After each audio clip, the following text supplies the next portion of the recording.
You know the deadline is real. You know putting it off will only make it worse, and yet you open your phone anyway.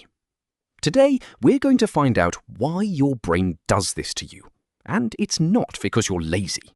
The common explanation is that procrastinators are lazy or lack discipline, but that's not what the research shows. Procrastination isn't a time management failure, it's an emotion management failure. You're not avoiding the task, you're avoiding the feeling that doing the task brings up. Every task you avoid has an emotional cost attached to it.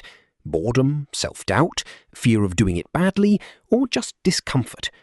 Your brain treats that emotional discomfort like a threat, in almost the same way it treats physical danger. So it does what it's built to do. It looks for immediate relief. Checking your phone, tidying your desk, just watching one more video.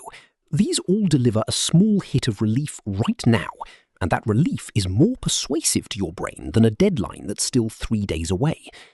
This is why procrastination happens even to people who are genuinely disciplined in other parts of their life. It's not a willpower problem, it's a felt sense of threat your brain is trying to escape. It's the same mechanism behind why people struggle to save for retirement or stick to a diet. The future version of the reward just doesn't feel as real as the present version of the relief. Present self versus future self. Brain imaging studies have found something strange. When people think about their future self, the brain activity looks similar to when they think about a completely different person, almost a stranger.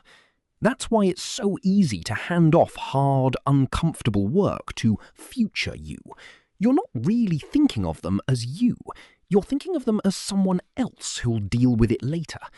Which is exactly why the deadline panic hits so hard when later finally arrives.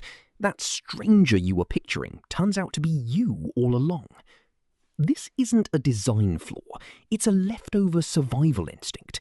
For most of human history, immediate threats mattered far more than long-term planning. A brain wired to prioritize solve the discomfort right now kept our ancestors alive. It just wasn't built for modern deadlines, inboxes, or 3-week projects.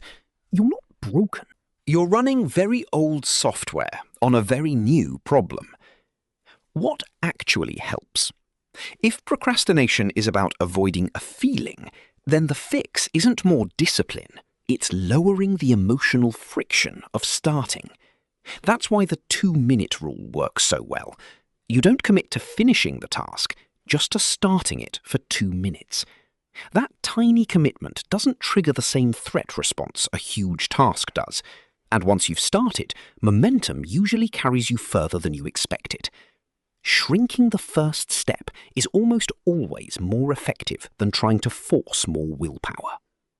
So next time you catch yourself avoiding something, don't ask, "Why am I so lazy?"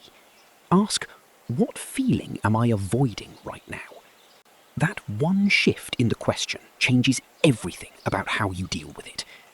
If this made you see procrastination differently, subscribe. We're breaking down one everyday behavior like this every week.